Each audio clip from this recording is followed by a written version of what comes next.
Bonjour. Ce matin, je vous amène dans un sanctuaire. Alors, on m'a toujours dit, moi, que la chambre à coucher, c'est un sanctuaire.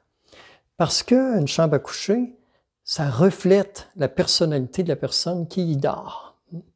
Alors, quand, par exemple, je comprends là-dedans qu'une chambre à coucher est tout à l'envers, c'est parce que des fois, la personne est un petit peu mêlée dans sa tête. Alors, j'ai profond respect pour ça. Puis, on est très intrigué, d'une façon générale, de voir de quoi ça a l'air une chambre à coucher d'un curé. Fait qu'aujourd'hui, j'ai décidé de vous montrer ma chambre à coucher. Venez. Venez. Alors, voilà la chambre à coucher où je dors. Où je dors avec Béa. Ben oui, Béa dort avec moi. Vous voyez, elle a son coussin. Alors, elle dort ici. Tiens-tu, Béa? Bien.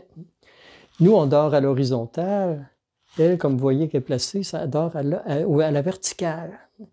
Parce qu'un chien, là, c'est la 3e génération que j'ai de Shih Tzu. Mais un chien, c'est jamais en séance totale d'arrêt. Alors, elle dort là, puis elle surveille la porte. Même si je me faisais attaquer, je ne suis pas sûr qu'elle me défendrait beaucoup, mais c'est dans les instincts de protéger les gens, ce qu'il aime. Alors, en ce sens-là, la chambre à coucher d'un curé, je vous disais tantôt que ça a toujours intrigué plein de monde. Je me souviens quand je suis arrivé curé à La Patrie, en 1986, j'avais une adjointe de pastorale à l'école primaire, puis je ne sais pas, je ne me souviens pas du principe qu'elle avait établi, mais elle avait un système de points. Alors, si les jeunes avaient atteint tel pointage, ils avaient le droit de visiter l'église. Tel autre pointage, il avait le droit d'aller jusque dans le jubé, la sacristie, puis le sous-sol de l'église. Tel autre pointage, il avait le droit de visiter le presbytère. Et finalement, le sommet du pointage, il avait le droit de visiter la chambre du curé. Et ça les intriguait, puis ils tenaient beaucoup à venir visiter la chambre du curé. Moi, quand je pense à ma chambre, c'est une partie de notre vie qu'on passe dans notre chambre. Et moi, dans ma vie personnelle, ma journée est donnée. Alors, je fais toutes sortes d'interventions, des réunions, je prépare des interventions écrites, je fais toutes sortes de choses. Mais à 9 h le soir, j'aime bien que la vie m'appartienne. Et à partir de 9 h, ben, je lis. Puis finalement, je me couche toujours vers 11 h pour me lever à 7 h le matin. Et là, je pense, en vous disant ça, à 3 conseils que Monseigneur Albert Sanchagrin, qui était évêque de Saint-Hyacinthe, nous avait donnés quand on était au grand séminaire. Alors, Monseigneur Sanchagrin nous avait dit, vous savez, si vous voulez durer comme prêtre et si vous voulez demeurer heureux, je vous donne 3 consignes. La première, rappelez-vous continuellement que vous n'êtes pas le Christ. Alors, ce n'est pas à vous de solutionner tous les problèmes. Deuxièmement, apprenez à faire les choses, à travailler avec d'autres, faites du travail d'équipe. Et la 3e consigne qu'il nous a donnée, il nous avait dit, gardez vos 8 heures de sommeil par jour. On a besoin de sommeil, on a besoin de se reposer. Et là, je pense à Daniel Croteau, qui était longtemps curé ici dans le secteur à Précieux-Sang, avec qui j'ai été vicaire. Et Daniel, il m'avait donné 3 critères pour évaluer si on est bien, si on est correct dans notre situation, si on est bien dans notre vocation. Il disait, premier critère, je digère bien. Deuxième critère, je dors bien. Et 3e critère, je ne suis pas marabout. Alors, je trouve que c'est des consignes qu'on devrait nous aussi se donner pour évaluer où nous en sommes dans notre vie. Alors, on va quitter ma chambre, on va aller dans le bureau qui est connexe, mon bureau très privé. Et là, ben, comme on est le premier samedi du carême, ben, on va se dire quelques mots sur le carême. En chemin faisant, tiens, je vais vous montrer ici une peinture qui date de mon ordination. Alors, c'est une dame d'Asbestos, Janine Grenier, qui avait peint mon portrait à partir de la chasuble que j'avais à mon ordination. Puis, j'avais donné ça à mes parents en cadeau. Et mes parents me l'ont redonné quand ils ont cassé maison pour s'en aller dans une résidence. Alors, vous voyez, le gars, il a 41 ans et aujourd'hui, c'est une peinture, c'est pas une photo. Alors, on s'en va dans mon bureau, attenant à la chambre. Permettez que je m'assoie. Et là, on va regarder un peu c'est quoi le carême. Parce qu'on entre aujourd'hui en période, depuis mercredi dernier, en période de carême. Alors, le carême, moi, je vous dirais que c'est une retraite préparatoire à Pâques. Chez les premiers chrétiens, on baptisait une fois par année à la veillée pascale et tous les baptêmes étaient présidés par l'évêque. Et en général, on baptisait les adultes. Et j'ajouterais que le sacrement du pardon était donné aussi une fois par année à la veillée pascale par l'évêque.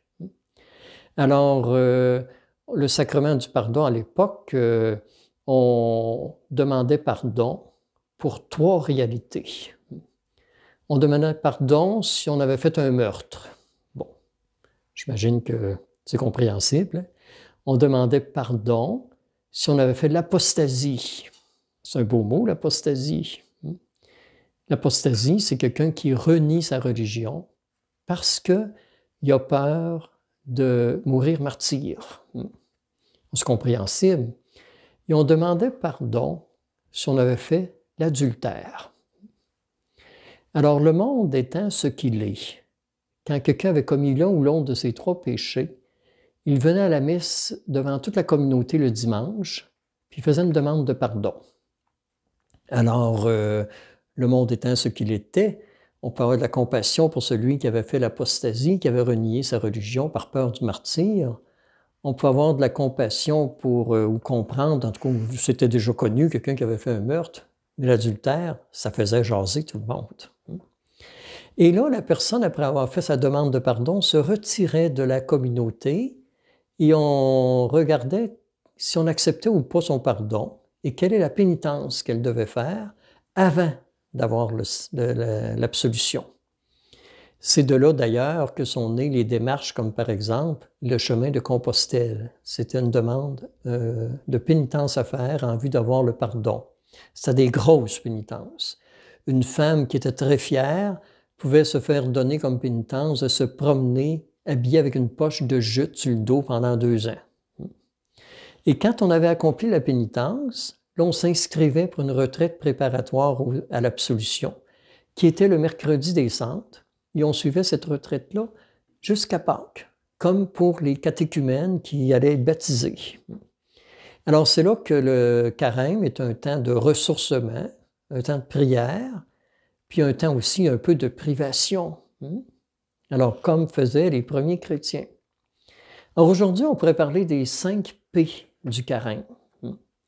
Alors, je m'inspire de quand on suit un régime alimentaire pour maigrir. On nous parle des 5 P. Je les ai écrits pour être sûr de ne pas me tromper. On élimine de notre repas, de notre quotidien, les pâtes, patates, pâtisseries, pain. Et moi, j'ai ajouté un 5e P, dans mon cas qui me concerne, qui est le Pepsi. Parce que je carbure au Pepsi. Alors, on enlève les 5 P, puis on les remplace par 5 autres P. Alors, les 5 P du carême, c'est la prière, le partage, la parole de Dieu, j'ai mis la pénitence et le pardon. La prière, je pense qu'on comprend ce que c'est, prier davantage. Le partage, c'est de partager de son temps, partager de sa personne, de ses talents avec les autres, de partager de ses biens aussi, le monde. Parole de Dieu, prendre le temps de s'arrêter davantage pour lire et méditer la parole de Dieu à la lumière des premiers chrétiens. Pénitence, ça peut être un jeûne, ça peut être à un moment donné faire pénitence en s'abstenant de dire des paroles blessantes. Pénitence, ça peut être aussi le mot sacrifice, un mot qui n'est pas très à la mode, mais que j'aime beaucoup. Sacrifice, c'est un mot qui veut dire rendre sacré quelque chose parce que je le confie à Dieu. Et le cinquième mot, le pardon. Alors, on y reviendra plus tard, durant le carême, sur le sacrement du pardon, mais profitez de ce temps-là pour donner des pardons. Alors, je cite le bréviaire du Mercredi des Cendres, un texte d'Isaïe que j'aime beaucoup.